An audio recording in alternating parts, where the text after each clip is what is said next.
But let's just focus and let's really talk about resources of the future. Thermax has now entered the green hydrogen market. So let's try and understand what exactly does this imply and what would it really mean for Thermax. We have with us Ashish Bhandari, the MD and CEO at the Thermax Group, joining in the show right now. Ashish, great to have you on the show today. Thank you so much for taking the time out. Ashish, just wanted to understand this latest MOU of yours with Fortesque Future Industries. What is the role and scope for Thermax into green energy, and what possibly could be the level of investment for the purpose that you're willing to make at this juncture? Good morning and good morning to all your viewers. Certainly a very interesting previous discussion that was going on as well on what's happening in the larger banking sector, particularly in the US. Similar set of but very, very big moves also happening as we've been talking about in the new energy space, where the entire mix of energy that the world is looking at, as we have said previously as well, is going to go through a transition over the next 5 to 10 years. And Thermax too is working to get itself prepared and more importantly, work to get the larger industry ready for this transition. One of those moves in those set of things that Thermax wants to get done is the move towards green hydrogen. And this particular move for green hydrogen will involve a lot of different individual but connected steps. The biggest step of which is figuring out what is it that we want to do in the electrolyzer space and couple of the connected capabilities in that particular space for green hydrogen. So the partnership with Fortescue Future Industries is towards getting Thermax moving on 3 different aspects of green hydrogen.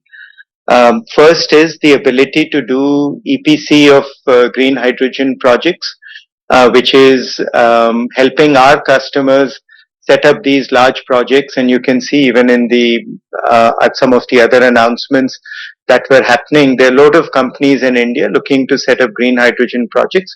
Thermax can come in and provide an EPC for these customers. Second, we want to very actively explore manufacturing of electrolyzers in India. And looking at FFI, which is Fortescue, as a partner for setting up this manufacturing. Here we are waiting for some of the PLI schemes and some of the other sectoral moves that are anticipated. We are just getting ready in advance of some of these other moves that will happen. And third is the ability to offer green hydrogen as a service, as a product on a build, own, operate basis to industrial customers. So industrial customers in steel, fertilizers, even refining, many of them that look to move from grey hydrogen to green hydrogen, providing green hydrogen as a service to those customers. So the EPC, electrolyzer manufacturing, and build, own, operate. Those are the 3 elements that are part of the MOU that we have done with Fortescue. What will be a total initial outgo? And are these long gestation projects where you'll have to invest a lot and the returns will only come after 3 years? So first, in terms of how much investment, we have some order of investment that we have done internally. Too early to talk about because a lot of it will depend on how the sector overall takes off and what is the what are some of the government policies that are anticipated as well. So I'll hold off in terms of investment value. Of the 3 elements that we talked about, EPC clearly is a relatively lower cost, more a people investment in putting a whole team together to be able to do all of this, that we are committed to. Second is electrolyzer manufacturing. That is, while it is a slightly variable area, it is something that we have a range of numbers based on whether we want to set up at the higher end a 1 gigawatt facility or at the lower end a 250 kilowatt facility, depending on the range that we want to go for. We have a range of what the capex that will be involved.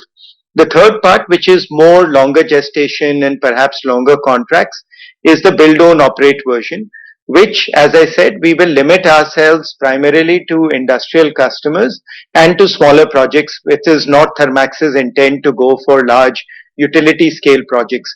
For the large utility scale projects, our aim is to more provide the EPC and the electrolyzer capability.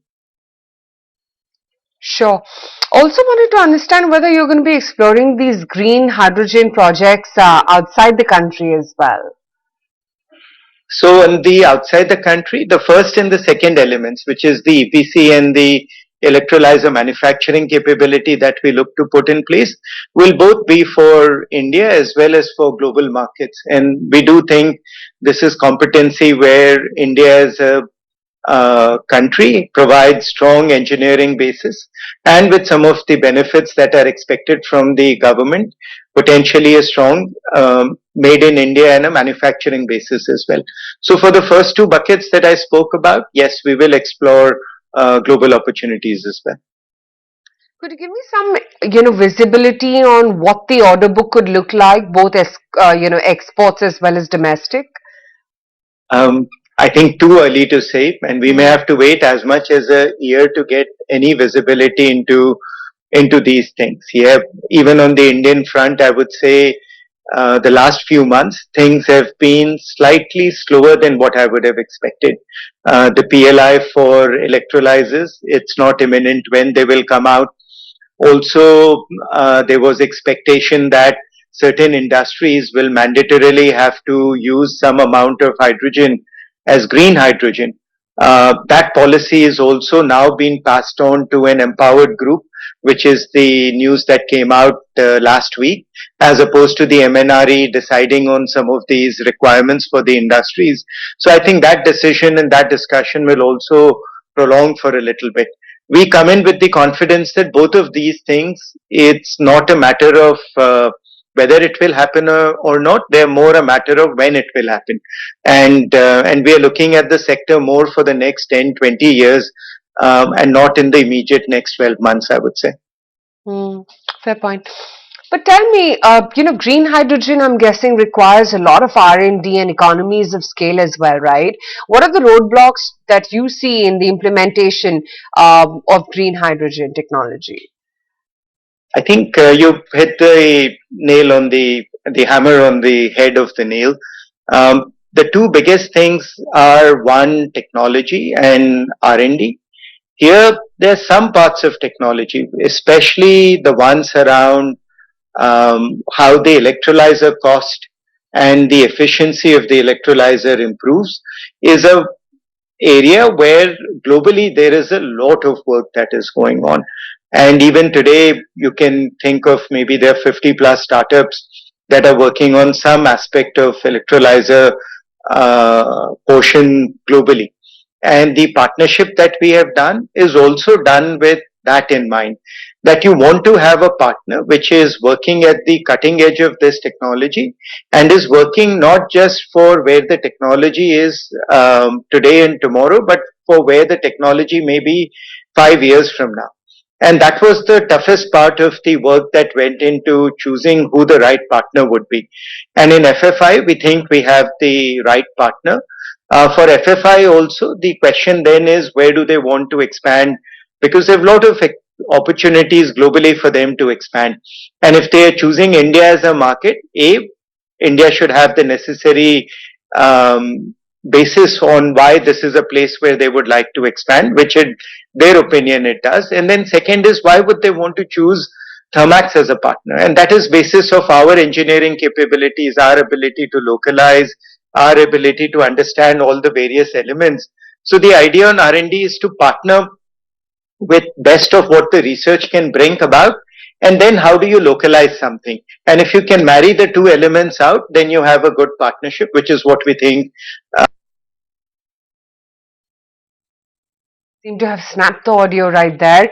But Ashish, great to have you on the show. Thank you so much for taking the time out and helping us understand what green hydrogen really is all about and what it means for your business after the MOU with Fortescue Future Industries as well.